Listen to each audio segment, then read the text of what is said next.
그날 나는 평생 잊지 못할 수모를 당했다. 내 건물에서 내 손으로 쓰레기를 줍다. 처음 보는 여자에게 따귀를 맞았다. 이유도 묻지 않았다.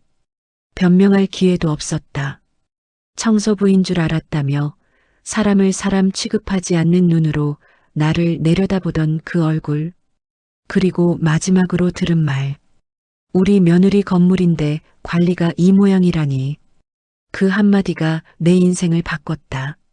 며칠 뒤 나는 알게 된다. 그 여자가 내 딸의 시어머니가 될 사람이라는 사실을. 이 이야기는 지금부터 시작이다. 끝까지 들으면 왜 사람이 끝까지 사람을 봐야 하는지, 그리고 업보가 어떻게 돌아오는지 분명히 알게 될 것이다. 이야기가 마음에 닿는다면 구독과 좋아요 한 번씩 눌러달라. 이런 사연이 더 많은 분들께 전해질 수 있게 힘이 된다. 나는 63이다. 사람들은 나를 보면 평범한 노인네라고 생각한다. 비싼 옷을 입지도 않고 화장도 거의 하지 않는다. 그날도 마찬가지였다. 회색 니트에 오래된 운동화, 장갑 하나 끼고 상가 1층을 천천히 돌고 있었다. 청소업체를 쓰고는 있지만 사람들이 왔다 가며 흘리고 간 쓰레기 정도는 내가 직접 치운다. 아침마다 몸도 풀 겸 소일거리 삼아 하는 일이다. 이 건물에서만 30년을 보냈다. 벽에 난 작은 흠집 하나, 바닥 타일의 미세한 균열까지 다 안다. 그날은 유난히 바람이 불었다. 전단지가 입구 쪽으로 굴러와 있었다. 나는 허리를 굽혀 그것들을 주었다. 그때 등 뒤에서 날카로운 목소리가 들렸다. 아니, 저쪽 입구에도 쓰레기 있잖아요. 말투부터가 명령이었다. 나는 고개를 들었다. 깔끔하게 차려입은 여자였다. 머리는 단정하게 올렸고 눈에는 사람을 내려다보는 힘이 실려 있었다. 제가 지금 치우는 중입니다. 말을 끝내기도 전에 얼굴이 돌아갔다. 손바닥이 뺨을 때렸다. 소리가 컸다. 귀에서 웅 하는 소리가 났다. 순간 아무 생각도 나지 않았다. 왜 맞았는지, 지금 무슨 일이 벌어진 건지 이해가 되지 않았다. 그 여자는 미간을 찌푸리며 나를 노려봤다. 업체가 말이 안 되네 말이야. 나는 입을 열지 못했다. 화도, 분노도, 변명도 나오지 않았다. 그저 얼어붙어 서 있었다. 우리 며느리 건물인데 이런 데 쓰는 사람들 수준이 이래서야 되겠어.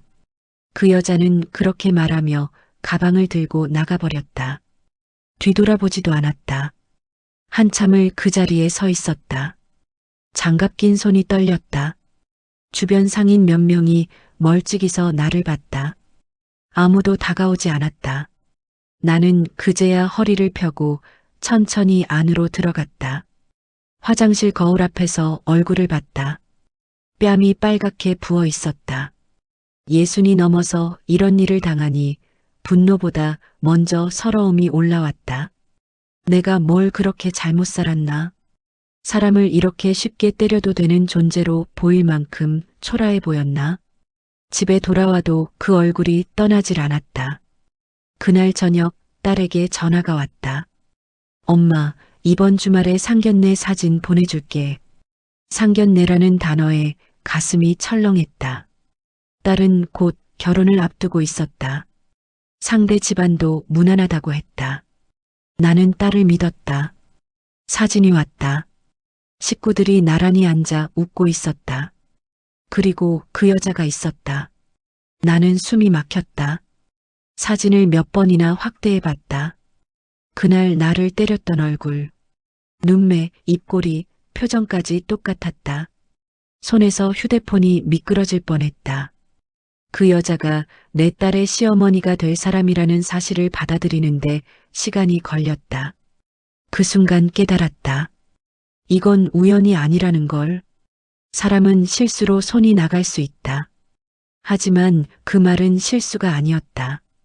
청소하는 나를 보자마자 며느리 건물 운운하며 사람을 아래로 깔아보는 태도. 그것이 그 여자의 본 모습이라는 걸 나는 이미 겪어버렸다. 그리고 이걸 그냥 넘기면 다음에 맞을 사람은 내가 아니라 내 딸이라는 생각이 들었다. 나는 그날 밤 잠을 이루지 못했다. 분노로 이를 갈지도 않았다. 대신 차갑게 생각했다. 이 여자가 어떤 사람인지, 이 집안이 어떤 집안인지 딸에게 알려줘야 한다. 말로가 아니라 스스로 보게 해야 한다. 상견례는 인생의 큰 행사다. 체면과 가면이 동시에 드러나는 자리다. 그 자리에서야말로 사람의 진짜 얼굴이 나온다. 나는 다음 날 아침 건물 등기부를 꺼내 들었다. 이름 석자를 확인했다. 분명히 내 이름이었다. 30년 전 남편과 함께 피땀 흘려 산 상가. 남편이 떠난 뒤에도 나는 이 건물을 지켜왔다. 누군가는 나를 청소부로 봤다. 하지만 이 건물은 내 삶 그 자체였다. 그 여자는 아직 모른다. 자신이 때린 사람이 누구인지, 그리고 자신이 어떤 실수를 했는지. 하지만 상견례 날 그 모든 것이 분명해질 것이다. 나는 조용히 준비를 시작했다. 이제 이야기는 막 시작됐을 뿐이다. 그날 밤 나는 휴대폰을 몇 번이나 내려놓았다. 다시 집어들었다. 딸에게서 온 사진을 다시 보는 게 두려웠다. 하지만 눈을 피한다고 사라질 일은 아니었다. 결국 화면을 켰다. 상견례를 앞두고 미리 보내준 가족 사진이었다. 식당 테이블에 단정히 앉아 있는 사람들, 웃고 있는 얼굴들. 겉으로 보기엔 평범하고 단란한 집안처럼 보였다. 그런데 사진 한가운데 낯설지 않은 얼굴이 있었다. 아니, 낯설지 않은 정도가 아니었다. 그날 내 뺨을 때렸던 바로 그 여자였다. 손끝이 저릿해졌다. 숨이 막히는 느낌에 휴대폰을 내려놓고 한참을 가만히 앉아 있었다. 머릿속에서는 낮에 있었던 장면이 그대로 되살아났다. 날 내려다보던 눈빛, 아무렇지도 않게 손을 휘두르던 태도, 그리고 마지막에 던진 말. 우리 며느리 건물이라는 그 한마디. 그 모든 게 사진 속 그 여자의 얼굴과 정확히 겹쳤다. 사람은 보통 착각이라고 스스로를 설득하려 한다. 세상에 똑같이 생긴 사람이 어디 있겠느냐고, 내가 예민해서 그렇게 보이는 거라고 말이다. 나 역시 그러고 싶었다. 하지만 그 여자의 표정은 잊을 수 없었다. 사람을 사람으로 보지 않는 눈, 이미 위아래를 나눠놓은 태도. 그런 얼굴은 쉽게 겹치지 않는다. 나는 사진을 확대했다. 눈매, 입술, 고개를 살짝 젖힌 자세까지 같았다. 더 이상 부정할 수 없었다. 그 여자가 내 딸의 시어머니가 될 사람이었다. 그 순간 가슴속에서 분노보다 먼저 두려움이 올라왔다. 이 여자가 며느리를 어떻게 대할까? 청소하는 사람에게도 그렇게 손을 대는 사람이 며느리에게는 얼마나 함부로 굴까? 딸은 아직 아무것도 모른다. 나에게 있었던 일을 말하지 않았다. 아니, 말하지 못했다. 괜히 걱정만 키우고 싶지 않았다. 딸은 결혼을 앞두고 있었고 사랑에 빠져 있었다. 시어머니의 성격을 말로 설명하면 오히려 예민한 엄마 취급을 받을 수도 있었다. 그래서 나는 입을 다물었다. 대신 눈을 크게 떴다. 시니어 분들께 말씀드리고 싶다. 사람은 말보다 행동이 먼저다. 처음 보는 사람에게 어떻게 대하는지, 자기보다 약해 보이는 사람을 어떻게 대하는지, 그게 그 사람의 본 모습이다. 그날 그 여자는 나를 청소부로 봤다. 아니, 청소부라는 직업이 아니라 사람 이하로 봤다. 확인도 하지 않고 묻지도 않고 손부터 나갔다. 그건 실수가 아니다. 평생 굳어진 태도다. 나는 딸에게 전화를 걸었다. 목소리를 최대한 평소처럼 유지했다. 사진 잘 받았다. 다들 인상이 좋네. 딸은 밝게 웃으며 말했다. 엄마, 우리 시어머니 될 분이 좀 직설적이긴 한데 나쁜 분은 아니야. 그 말에 나는 아무 대답도 하지 않았다. 직설적인 것과 무례한 것은 다르다. 하지만 그 차이를 딸은 아직 모른다. 아니, 알 필요가 없었다. 알게 되면 마음만 다칠 테니까. 전화를 끊고 나서 나는 조용히 생각했다. 이 상황을 어떻게 해야 할까? 화를 내고 따지면 끝은 쉽다. 그날 맞은 이야기를 꺼내고 사돈될 사람에게 사과를 요구할 수도 있다. 하지만 그렇게 하면 딸은 중간에서 갈라질 것이다. 사랑하는 사람과 엄마 사이에서 선택을 강요받게 된다. 그건 내가 원한 그림이 아니었다. 나는 다른 길을 택하기로 했다.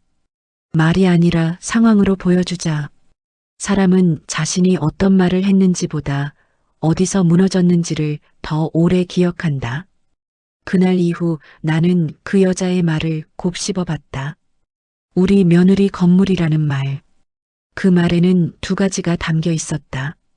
하나는 허세, 또 하나는 계산이다. 며느리가 가진 것이라 믿으면 그 위에 올라서도 된다고 생각하는 마음. 자기 자식이 아닌 며느리는 소유물이라는 인식. 그런 사람에게 가장 치명적인 건 그 전제가 완전히 틀렸다는 걸 보여주는 것이다. 나는 다시 건물로 나갔다. 평소와 다름없이 엘리베이터를 타고 복도를 걷고 상가를 한 바퀴 돌았다. 사람들은 여전히 나를 알아보지 못했다. 관리인인 줄 아는 사람도 있었고 그냥 동네 할머니쯤으로 여기는 사람도 있었다. 상관없었다. 이 건물의 주인이 누구인지 아는 건 나 하나면 충분했다. 집으로 돌아와 서랍을 열었다. 등기부등본이 들어있는 파일을 꺼냈다. 종이는 오래돼 가장자리가 조금 누렇게 변해 있었다. 그 종이를 펼쳐보며 나는 묘한 안정감을 느꼈다. 이름 석자, 주소, 집원. 그 모든 것이 분명했다. 사람은 자기가 가진 걸 확인할 때 비로소 흔들리지 않는다. 나는 그날부터 상견례를 머릿속에서 여러 번 그려봤다. 장소, 자리 배치, 대화의 흐름. 어느 순간에 어떤 말이 나올지까지 예상했다. 그 여자는 분명 또 재산 이야기를 꺼낼 것이다. 자기 집안이 어떻고, 체면이 어떻고, 며느리가 어떤 역할을 해야 하는지 말할 것이다. 그런 사람들은 꼭 그렇게 한다. 그리고 바로 그 순간이 기회가 될 것이다. 이건 복수가 아니었다. 응징이라고도 부르기 싫었다. 딸을 지키기 위한 확인이었다. 이 사람이 우리 가족 안으로 들어와도 되는지 아니면 지금이라도 선을 그어야 하는지 나는 아직 아무 말도 하지 않았다. 하지만 이미 마음속에서는 결론이 하나씩 정리되고 있었다. 상견례는 형식적인 만남이 아니라 사람을 가르는 자리다. 그날 나는 조용히 그 자리를 준비할 것이다. 그 여자는 아직 모른다. 자신이 내 인생에서 가장 중요한 순간에 어떤 역할을 하게 될지, 그리고 그날의 한 대의 따기가 어떤 결과로 돌아올지. 사진을 본 뒤로 나는 일부러 평소처럼 살았다.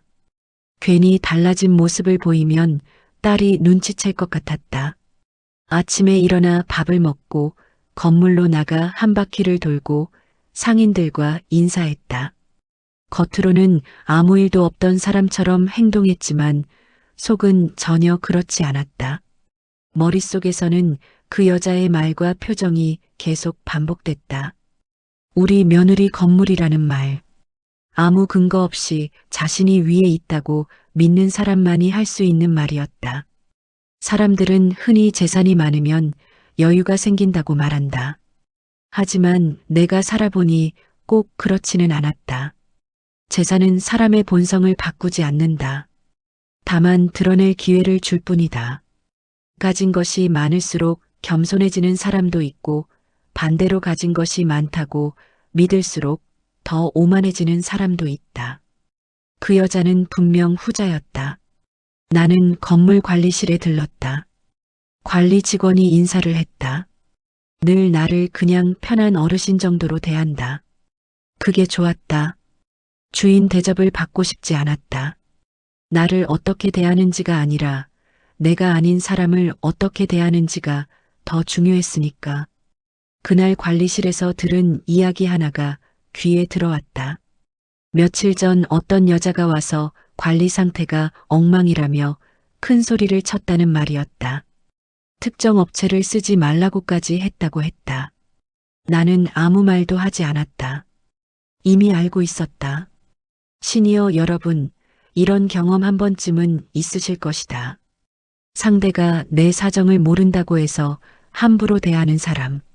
내가 가진 것, 내가 살아온 시간은 보지도 않고 겉모습 하나로 판단하는 사람. 문제는 그런 사람들이 가까운 관계로 들어올 때 생긴다. 남이다 싶으면 그냥 넘길 수 있지만 가족이 되면 이야기가 달라진다. 집으로 돌아오는 길에 나는 딸의 어린 시절을 떠올렸다. 손잡고 학교 앞을 걸어가던 모습, 넘어지면 울면서 안기던 얼굴. 그 아이를 키우며 내가 늘 마음에 새긴 게 하나 있다. 누구 앞에서도 고개 숙이지 말자. 돈이 있든 없든, 지위가 있든 없든, 사람은 사람으로 대해야 한다. 그런데 사진 속 그 여자는 분명 그런 기준을 가지고 살지 않았다. 며느리는 아래, 시어머니는 위. 돈은 자랑할 것, 권력은 휘두를 것. 그런 사고방식은 결혼 생활을 망가뜨린다. 나는 그걸 너무 많이 봐왔다. 주변 지인들 중에도 시어머니 문제로 평생 마음고생을 한 사람들이 적지 않았다. 나는 다시 한번 스스로에게 물었다. 이 사실을 딸에게 바로 말하는 게 맞을까? 잠시 고민했지만 답은 같았다. 아니다. 지금은 아니다. 사람은 직접 보고 느껴야 진짜 믿는다. 말로 들은 경고는 쉽게 잊힌다. 하지만 자기 눈으로 본 장면은 평생 남는다. 그래서 나는 상견례라는 자리를 떠올렸다. 상견례는 참 묘한 자리다. 서로 좋은 말만 주고받는 것 같지만 그 안에는 미묘한 힘겨루기가 숨어 있다. 누가 더 나은 집안인지, 누가 더 우위에 있는지 말투 하나, 표정 하나에 다 묻어난다. 평소엔 숨기던 본심이 슬그머니 고개를 든다. 그 여자는 분명 그 자리에서도 비슷할 것이다. 자기 집안 이야기를 꺼내고 재산을 흘리듯 말하고 며느리의 역할을 은근히 규정하려 들 것이다. 그런 사람들은 늘 같은 패턴을 반복한다. 상대가 반응하지 않으면 더 강하게 나온다. 나는 그날 밤 노트를 하나 꺼냈다. 그리고 상견례에서 나올 법한 말들을 하나씩 적어 내려갔다. 이건 계획이라기보다 정리였다. 감정이 앞서지 않기 위해 내가 왜 이 자리를 중요하게 생각하는지 스스로에게 설명하는 과정이었다. 첫째, 딸을 시험대에 올리지 말 것. 둘째, 싸우지 말 것. 셋째, 조용히 보여줄 것. 사람은 자신이 무시했던 대상이 사실은 무시할 수 없는 존재였다는 걸 깨닫는 순간 가장 크게 흔들린다. 소리를 지르거나 화를 낼 필요도 없다. 사실 하나면 충분하다. 다음 날 딸에게서 메시지가 왔다. 엄마, 상견례 장소는 우리 쪽에서 정해도 될까?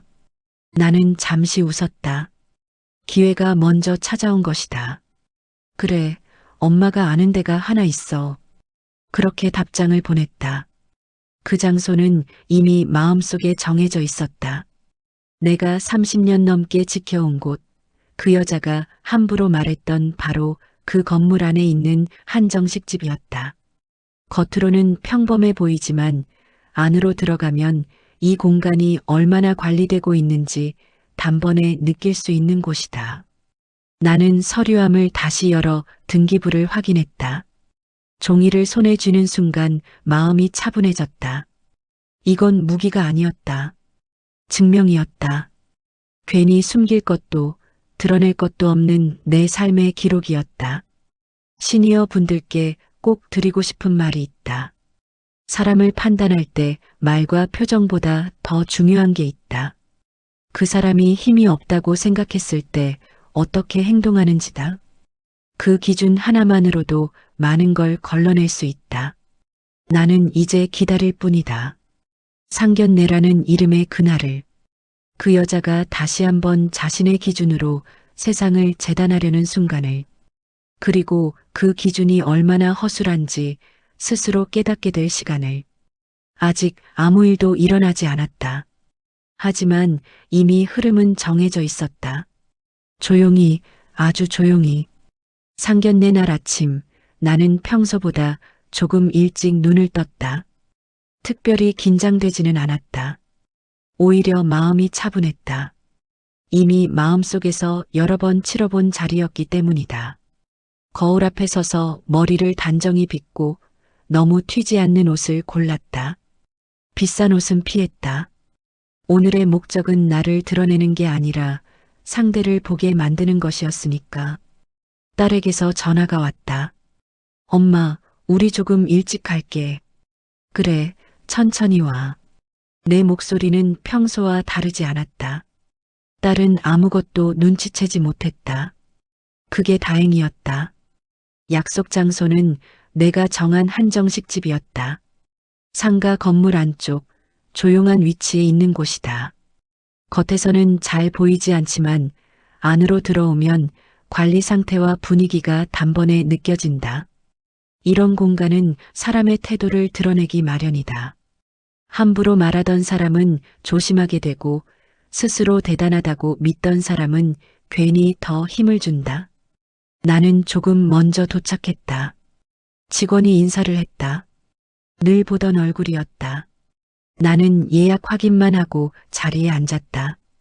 창가 쪽 전체가 내려다 보이는 자리였다. 사람을 보기엔 딱 좋은 위치였다. 차를 한 모금 마시며 숨을 고르고 있는데 문 쪽이 소란스러워졌다. 그 여자가 들어왔다. 사진에서 보던 그대로였다. 단정한 차림, 자신감 넘치는 걸음, 주변을 훑어보는 눈빛. 마치 이 공간의 주인이라도 된 듯한 태도였다. 그 뒤로 아들로 보이는 남자와 남편이 따라 들어왔다. 딸도 그들과 함께였다. 딸의 얼굴이 보이자 가슴이 잠깐 먹먹해졌다. 저 아이는 이 상황을 아무것도 모른 채 맞이하고 있다. 그래서 더 침착해야 했다. 서로 인사를 나눴다.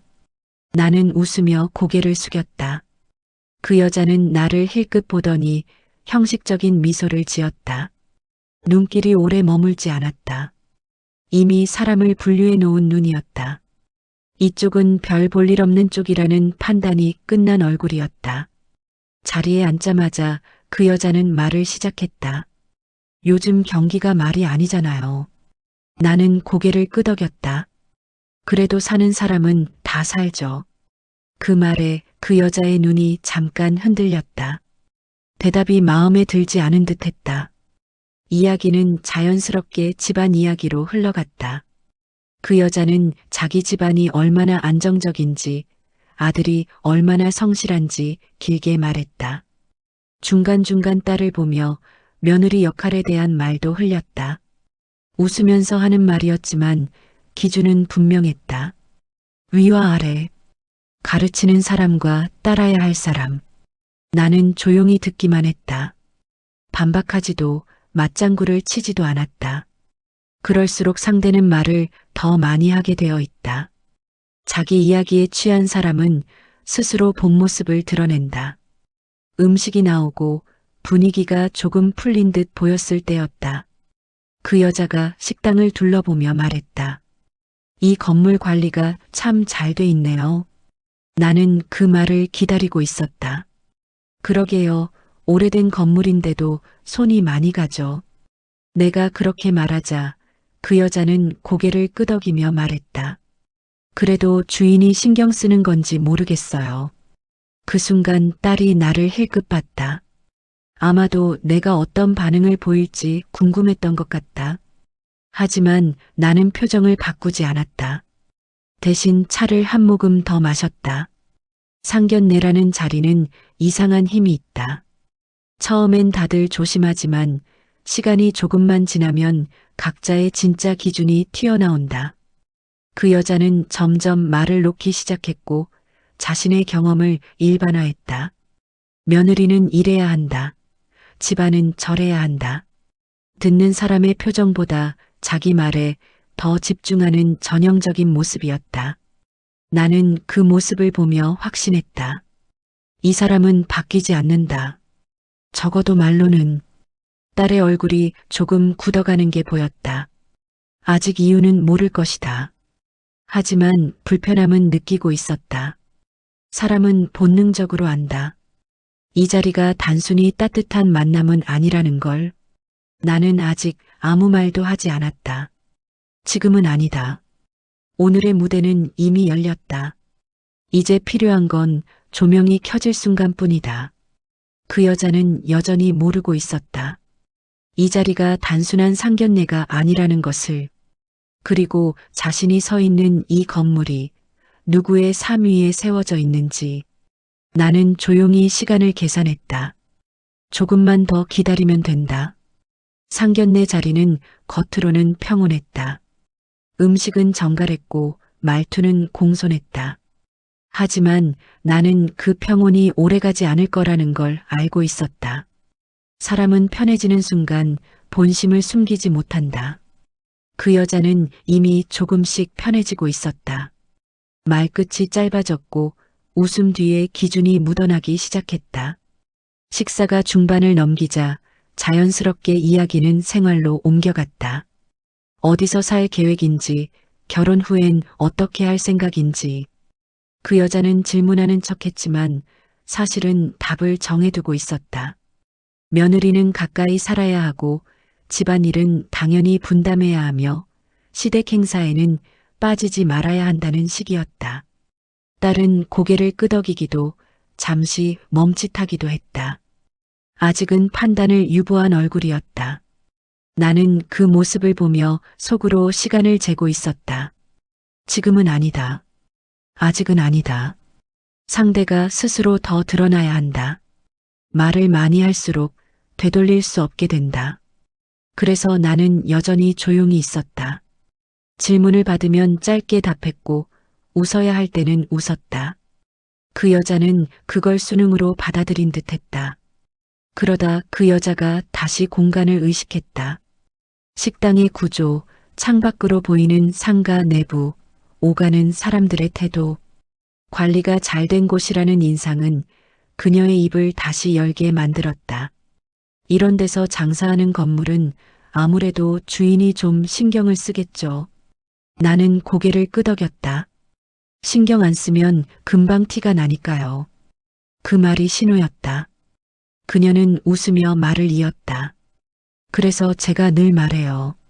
건물은 사람이 관리하는 거라고. 말투에는 은근한 훈수가 섞여 있었다. 마치 자신이 그 기준을 세울 자격이 있다는 듯한 태도였다. 나는 그 말이 끝나기를 기다렸다. 그리고 아주 자연스럽게 질문 하나를 던졌다. 그러면 평소에 건물 관리에는 어떤 기준을 두세요? 그 여자는 잠깐 멈칫했지만 곧 자신감 있게 답했다. 눈에 안 보이는 데까지 손이 가야죠. 그래야 건물이 오래가요. 그 말은 틀리지 않았다. 하지만 문제는 그 다음이었다. 그래서 저는 이런 데 보면 누가 주인인지 대충 감이 와요. 딸의 시선이 나에게로 옮겨왔다. 아주 잠깐이었지만 나는 그 미세한 움직임을 놓치지 않았다. 딸도 느끼고 있었다. 이 대화가 단순한 잡담이 아니라는 걸, 누군가를 가늠하고 위아래를 나누는 이야기라는 걸. 나는 여전히 표정을 바꾸지 않았다. 대신 찻잔을 내려놓고 천천히 말을 꺼냈다. 사람마다 보는 기준은 다르겠죠. 그 여자는 고개를 끄덕이며 미소를 지었다. 그래도 살아보면 알게 돼요. 괜히 헛손질하면 손해라는 거. 그 순간 이 자리에 있던 모두가 각자의 생각에 잠긴 듯 보였다. 예비 사위는 말없이 물만 마셨고 딸은 시선을 식탁 위에 두었다. 이 대화가 어디로 가고 있는지 다들 어렴풋이 느끼고 있었다. 나는 마음속으로 확신했다. 균열은 이미 시작됐다고. 사람은 자신이 우위에 있다고 믿는 순간 상대의 반응을 세심히 보지 않는다. 그 여자는 내 말투, 내 표정에서 아무런 위협을 느끼지 못하고 있었다. 그래서 더 편하게, 더 솔직하게 말하고 있었다. 그것이 가장 위험한 상태라는 걸 본인은 모른 채로. 나는 그날 상견례에서 단 하나만을 확인하고 싶었다. 이 사람이 딸을 있는 그대로 존중할 수 있는가? 아니면 자신의 기준 안에 끼워 맞추려 하는가? 이미 답은 충분히 나와 있었다. 그리고 딸 역시 그 답을 느끼고 있을 거라 믿었다. 식사가 거의 끝나갈 즈음 딸이 조심스럽게 말을 꺼냈다.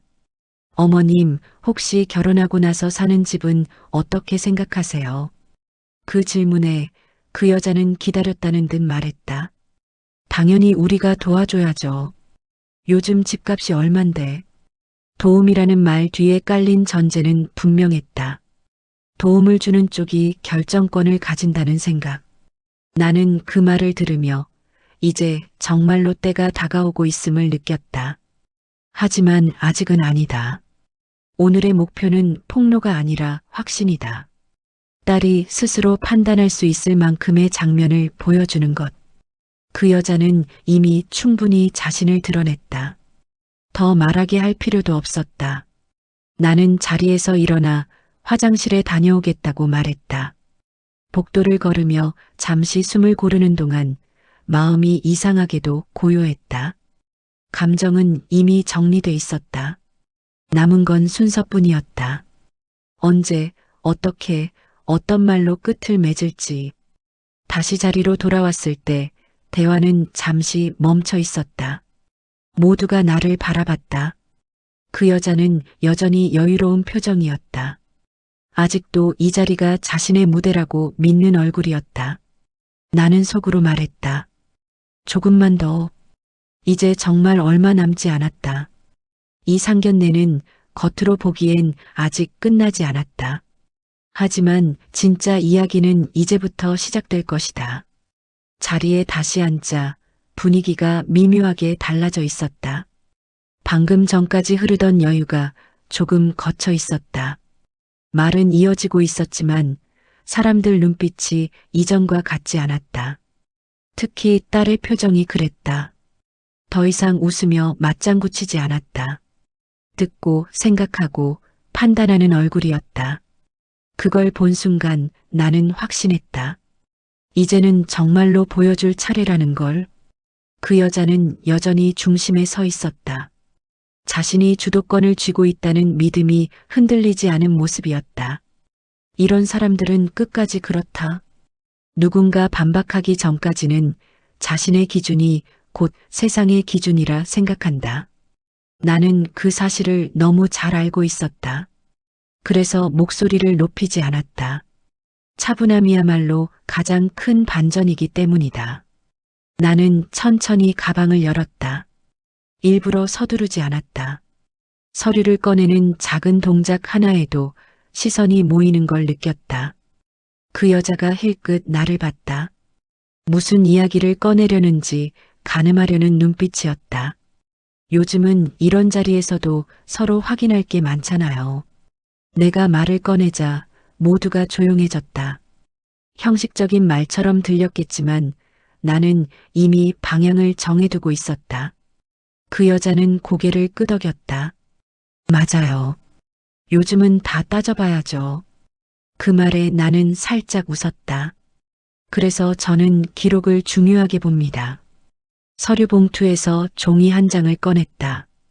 등기부등본이었다. 테이블 위에 바로 놓지는 않았다. 그저 손에 들고 잠시 말을 이었다. 오래된 건물일수록 누가 어떻게 관리해 왔는지가 중요하더라고요. 말은 여전히 부드러웠다. 설명하듯 경험을 나누듯.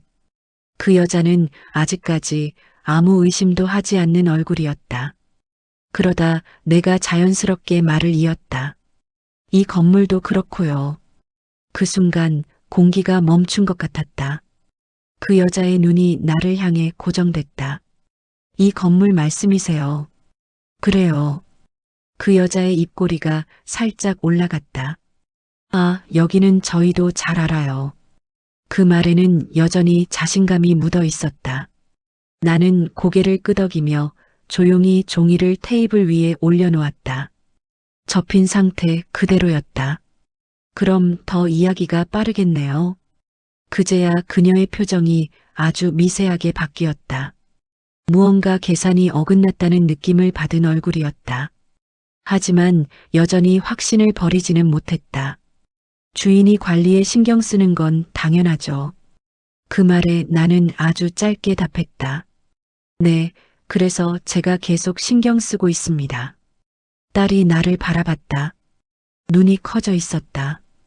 예비사위는 시선을 종이에 두었다가 나에게로 옮겼다. 방 안의 공기가 점점 조여오는 느낌이었다. 그 여자는 여전히 말을 이어가려 했지만 이전처럼 술술 나오지 않았다.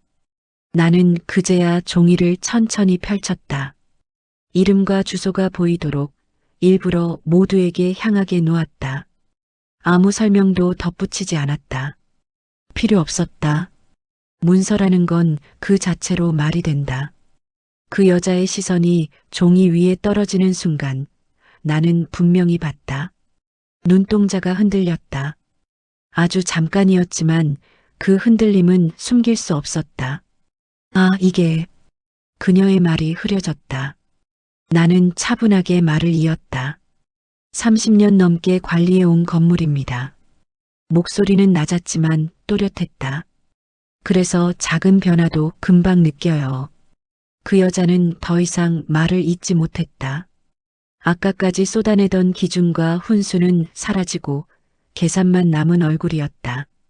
자신의 말들이 어디까지 닿았는지, 어떤 사람 앞에서 했는지 뒤늦게 떠올리는 표정이었다. 딸은 아무 말도 하지 않았다. 하지만 그 침묵이 무엇을 의미하는지 나는 알 수 있었다. 이제는 누가 무엇을 숨기고 있었는지, 누가 무엇을 믿고 있었는지 스스로 정리하고 있을 것이다. 그걸로 충분했다. 나는 서두르지 않았다. 이 자리에서 누군가를 몰아붙일 생각도 없었다.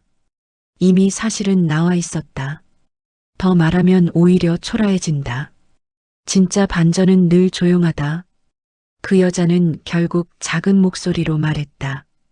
그럼 그날에 말끝을 흐렸다. 그날이라는 단어가 무엇을 가리키는지 모두가 알고 있었다. 나는 그 질문에 바로 답하지 않았다. 대신 찻잔을 들어 한 모금 마셨다. 아직 끝이 아니다. 이건 시작에 불과하다. 사람이 가장 무너지는 순간은 자신이 했던 말들이 모두 돌아와 자신을 겨누고 있다는 걸 깨닫는 바로 그때다. 그리고 그 순간은 이제 막 문 앞에 와 있었다. 서류가 테이블 위에 놓인 채로 시간이 흘렀다. 누구도 먼저 손대지 않았다. 말이 멈춘 자리에는 침묵이 남았고 그 침묵이야말로 이 상견례에서 가장 솔직한 대화였다. 방 안의 공기가 이전과는 전혀 달랐다. 조금 전까지만 해도 여유롭던 얼굴들이 하나같이 계산하는 표정으로 바뀌어 있었다. 그 여자는 종이에서 눈을 떼지 못했다. 아니, 정확히 말하면 떼고 싶어도 뗄 수 없는 얼굴이었다. 자신이 했던 말들이 머릿속에서 되감기처럼 돌아가고 있을 것이다. 며느리 건물이라는 말, 관리가 엉망이라는 말, 주인을 가늠할 수 있다는 말까지. 그 모든 말이 지금 이 순간 자신을 향해 날아오고 있다는 걸 깨달았을 때의 표정이었다. 예비사위는 고개를 숙이고 있었다. 종이를 똑바로 보지도 못한 채 시선을 테이블 위에 고정한 모습이었다. 그 아이는 이제야 상황을 이해하고 있었다. 자신이 어디에 서 있는지, 어머니의 말과 행동이 어떤 결과를 불러왔는지, 중간에 낀 사람의 얼굴이었다. 말 한마디 못하고 숨만 고르고 있는 모습이 안쓰럽기도 했다. 딸은 아무 말도 하지 않았다. 하지만 그 침묵은 수능이 아니었다. 생각하고 있었다. 지금까지 들었던 말들, 느꼈던 불편함, 그리고 방금 눈앞에서 벌어진 이 장면까지 그 모든 것이 하나로 이어지고 있을 것이다. 나는 그걸로 충분했다. 엄마의 말이 아니라 자신의 판단으로 결론을 내리고 있다는 확신이 들었기 때문이다.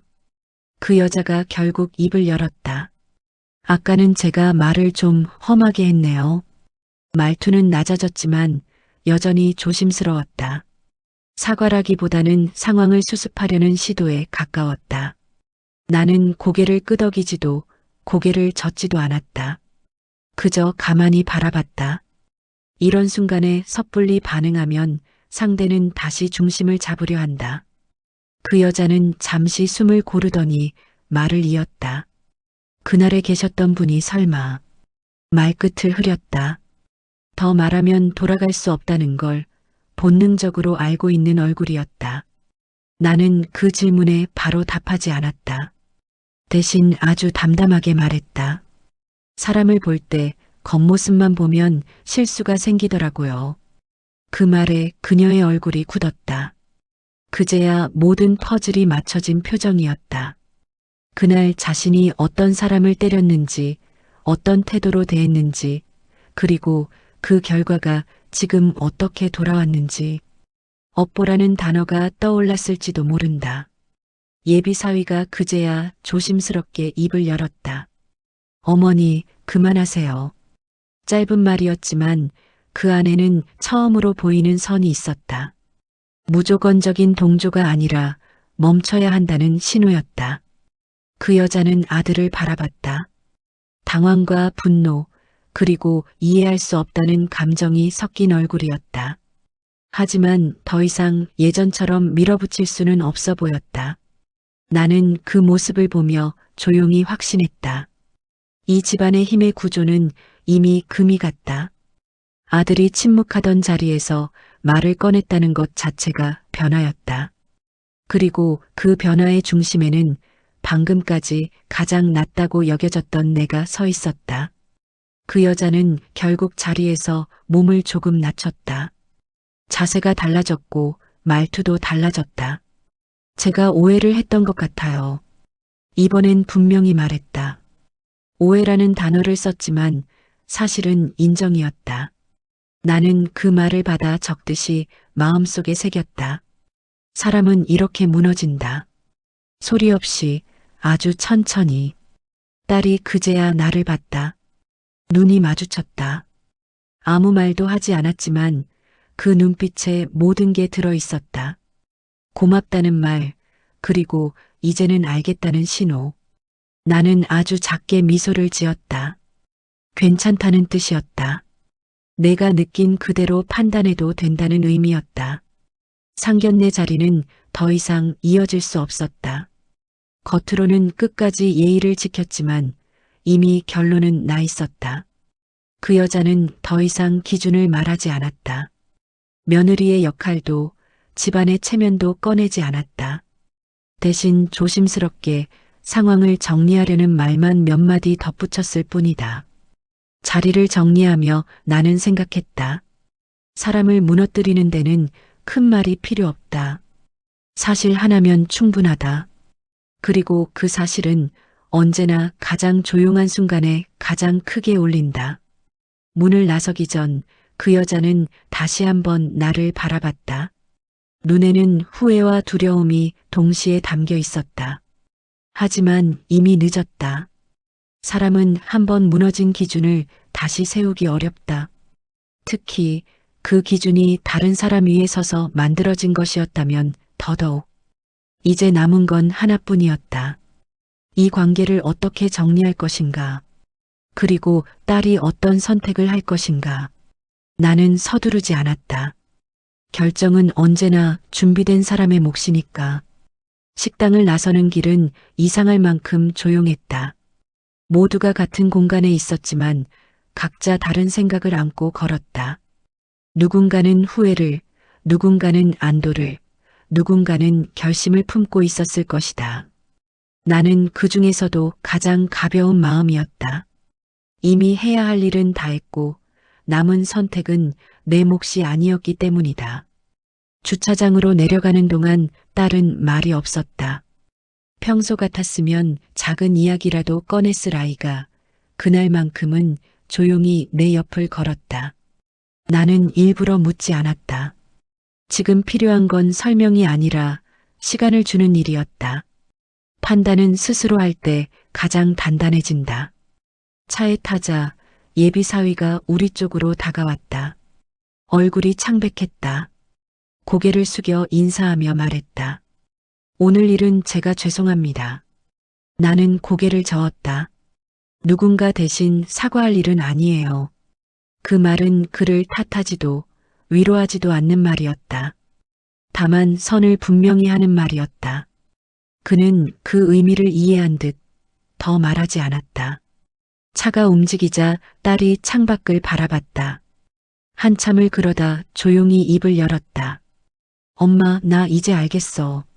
나는 대답하지 않았다. 말은 계속 이어졌다. 그동안 불편했던 게 괜한 예민함이 아니었어. 그제야 나는 아주 작게 고개를 끄덕였다. 그래, 내가 느낀 게 답이야. 집에 도착해 차에서 내리는데 딸이 나를 불러 세웠다. 엄마, 나 결혼 다시 생각해 볼게. 그 말은 떨렸지만 흔들리지 않았다. 나는 그 아이의 얼굴을 바라봤다. 무너진 얼굴이 아니라 단단해지는 얼굴이었다. 천천히 해도 돼. 내가 그렇게 말하자 딸은 처음으로 깊게 숨을 내쉬었다. 그날 밤 딸은 짐을 정리하지도 울지도 않았다. 대신 노트북을 켜고 메모를 하기 시작했다. 무엇이 좋았고 무엇이 불편했는지, 어떤 말을 들었을 때 마음이 다쳤는지, 사람은 상처를 기록할 때 비로소 그것에서 벗어난다. 나는 그 모습을 보며 마음이 놓였다. 며칠 뒤 딸은 예비 사위와 만나 긴 이야기를 나눴다고 했다. 그는 변명하지 않았고 어머니를 감싸지도 않았다고 했다. 다만 자신이 어떤 선택을 해야 하는지 고민하겠다고 말했다고 했다. 그 말이 진심인지 아닌지는 앞으로의 행동이 말해줄 것이다. 나는 더 이상 관여하지 않기로 했다. 선택은 당사자의 몫이다. 나는 다시 평소의 일상으로 돌아왔다. 아침에 건물을 한 바퀴 돌고 상인들과 인사를 나누고 작은 쓰레기를 주웠다. 여전히 사람들은 나를 알아보지 못했다. 괜찮았다. 나를 증명할 필요는 이미 사라졌으니까. 며칠 후 관리실에서 그 여자가 왔었다는 이야기를 들었다. 이번에는 큰 소리도 지시도 없었다고 했다. 관리 상태가 좋다는 말만 남기고 조용히 갔다고 했다. 나는 그 이야기를 듣고 아무 말도 하지 않았다. 사람은 변하지 않을 수도 있다. 하지만 기준은 한번 무너지면 이전처럼 쉽게 세워지지 않는다. 딸은 결국 결정을 내렸다. 결혼은 미루기로 했다. 이유를 길게 설명하지 않았다. 다만 지금은 아니라는 말을 남겼다. 그 말이면 충분했다. 결혼은 시작이 아니라 삶의 방향을 함께 정하는 일이다. 불편함을 견디는 연습으로 시작할 필요는 없다. 나는 딸에게 말했다. 사람은 처음부터 완벽할 필요는 없어. 하지만 존중은 처음부터 있어야 해. 딸은 그 말을 오래 곱씹는 듯 했다. 그리고 고개를 끄덕였다. 시니어 여러분께 말씀드리고 싶다. 우리는 자식을 대신해 살아줄 수는 없다. 하지만 자식이 길을 잘못 들 때 멈출 수 있는 신호를 보여줄 수는 있다. 큰 말이 아니라 사실 하나로, 감정이 아니라 태도로. 그날 상견례에서 나는 아무도 몰아붙이지 않았다. 소리를 높이지도 않았다. 다만 진실을 테이블 위에 올려두었을 뿐이다. 그 진실이 각자의 마음에서 어떤 결론으로 이어질지는 각자의 선택이다. 지금 이 이야기를 듣는 분들 중에도 비슷한 고민을 하고 계신 분이 있을 것이다. 상대의 말이 아닌 태도를 보라. 설명이 아닌 행동을 보라. 그리고 무엇보다 자신의 감정을 믿어라. 그 감정은 오랜 세월 쌓인 경험의 결과다. 지금 바로 실천하면 분명한 효과가 있다. 불편함을 견디지 않아도 된다는 확신, 그리고 스스로를 지켜냈다는 자존감이다. 이 이야기가 마음에 닿았다면 구독과 좋아요, 그리고 주변 분들과의 공유를 부탁드린다. 누군가에게는 이 한 편이 선택의 기준이 될 수 있다.